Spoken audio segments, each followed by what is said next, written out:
गरुड़ पुराण भगवान विष्णु के मत्स्य अवतार की कथा। मत्स्य अवतार भगवान विष्णु के प्रथम अवतार हैं। मछली के रूप में अवतार लेकर भगवान विष्णु ने एक ऋषि को सब प्रकार के जीव जंतु एकत्रित करने के लिए कहा और पृथ्वी जब जल में डूब रही थी तब मत्स्य अवतार में भगवान ने उस ऋषि की नाव की रक्षा की। इसके पश्चात ब्रह्मा ने पुनः जीवन का निर्माण किया। एक दूसरी मान्यता के अनुसार एक राक्षस ने जब वेदों को चुराकर सागर की अथाह गहराई में छुपा दिया तब भगवान विष्णु ने मत्स्य रूप धारण करके वेदों को प्राप्त किया और उन्हें पुनः स्थापित किया। अब जानेंगे मत्स्य अवतार की कथा संक्षिप्त में। एक बार ब्रह्मा जी की असावधानी के कारण एक बहुत बड़े दैत्य ने वेदों को चुरा लिया। उस दैत्य का नाम हयग्रीव था। वेदों को चुरा लिए जाने के कारण ज्ञान लुप्त हो गया। चारों ओर अज्ञानता का अंधकार फैल गया और पाप तथा अधर्म का बोलबाला हो गया। तब भगवान विष्णु ने धर्म की रक्षा के लिए मत्स्य रूप धारण करके हयग्रीव का वध किया और वेदों की रक्षा की। भगवान ने मत्स्य का रूप किस प्रकार धारण किया, इसकी कथा इस प्रकार है। कल्पांत के पूर्व एक पुण्य आत्मा राजा तप कर रहा था। राजा का नाम सत्यव्रत था। सत्यव्रत पुण्य आत्मा तो था ही, बड़े उदार हृदय का भी था। प्रभात का समय था, सूर्योदय हो चुका था। सत्यव्रत कृतमाला नदी में स्नान कर रहा था। उसने स्नान करने के पश्चात जब तर्पण के लिए अंजलि में जल लिया तो अंजलि में जल के साथ एक छोटी सी मछली भी आ गई।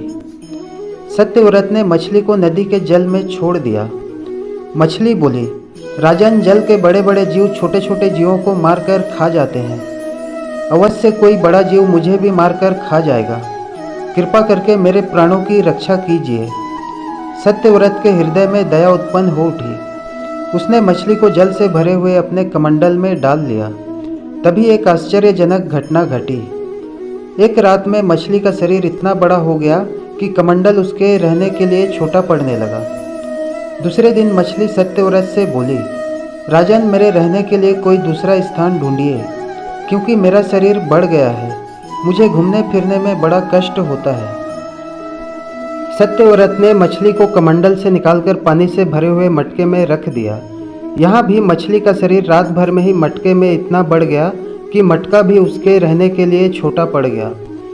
दूसरे दिन मछली पुनः सत्यव्रत से बोली, राजन, मेरे रहने के लिए कहीं और प्रबंध कीजिए, क्योंकि मटका भी मेरे रहने के लिए छोटा पड़ रहा है। तब सत्यव्रत ने मछली को निकालकर एक सरोवर में डाल दिया, किंतु सरोवर भी मछली के लिए छोटा पड़ गया। इसके बाद सत्यव्रत ने मछली को नदी में और फिर उसके बाद समुद्र में डाल दिया। आश्चर्य! समुद्र में भी मछली का शरीर इतना अधिक बढ़ गया कि मछली के रहने के लिए वह छोटा पड़ गया। अतः मछली पुनः सत्यव्रत से बोली, राजन, यह समुद्र भी मेरे रहने के लिए उपयुक्त नहीं है। मेरे रहने की व्यवस्था कहीं और कीजिए। अब सत्यव्रत विस्मित हो उठा। उसने आज तक ऐसी मछली कभी नहीं देखी थी। वह विस्मय भरे स्वर में बोला, मेरी बुद्धि को विस्मय के सागर में डुबो देने वाले आप कौन हैं? मत्स्य रूपधारी श्रीहरि ने उत्तर दिया, राजन, हयग्रीव नामक दैत्य ने वेदों को चुरा लिया है। जगत में चारों ओर अज्ञान और अधर्म का अंधकार फैला हुआ है। मैंने हयग्रीव को मारने के लिए मत्स्य रूप धारण किया है। आज से 7वें दिन पृथ्वी प्रलय के चक्र में फिर जाएगी। समुद्र उमड़ पड़ेगा, भयानक वृष्टि होगी, सारी पृथ्वी पानी में डूब जाएगी। जल के अतिरिक्त कहीं कुछ भी दृष्टिगोचर नहीं होगा। आपके पास एक नाव पहुंचेगी। आप सभी अनाजों और औषधियों के बीजों को लेकर सप्तऋषियों के साथ नाव पर बैठ जाइएगा। मैं उसी समय आपको पुनः दिखाई पड़ूंगा और आपको आत्म तत्व का ज्ञान प्रदान करूंगा। सत्यव्रत उसी दिन से हरि का स्मरण करते हुए प्रलय की प्रतीक्षा करने लगे। 7वें दिन प्रलय का दृश्य उपस्थित हो उठा।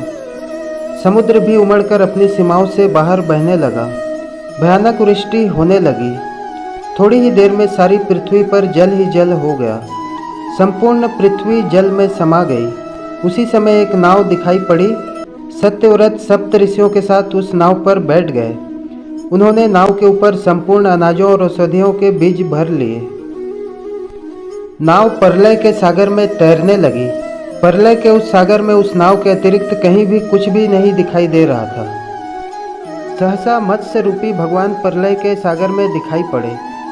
सत्यव्रत और सप्त ऋषिगण मत्स्य रूपी भगवान की प्रार्थना करने लगे। भगवान से आत्मज्ञान पाकर सत्यव्रत का जीवन धन्य हो उठा। वे जीते जी ही जीवन मुक्त हो गए। प्रलय का प्रकोप शांत होने पर मत्स्य रूपी भगवान ने हयगिरु को मारकर उससे वेद छीन लिए। भगवान ने ब्रह्मा जी को पुनः वेद दे दिए। इस प्रकार भगवान ने मत्स्य रूप धारण करके वेदों का उद्धार तो किया ही, साथ ही संसार के प्राणियों का भी अमित कल्याण किया।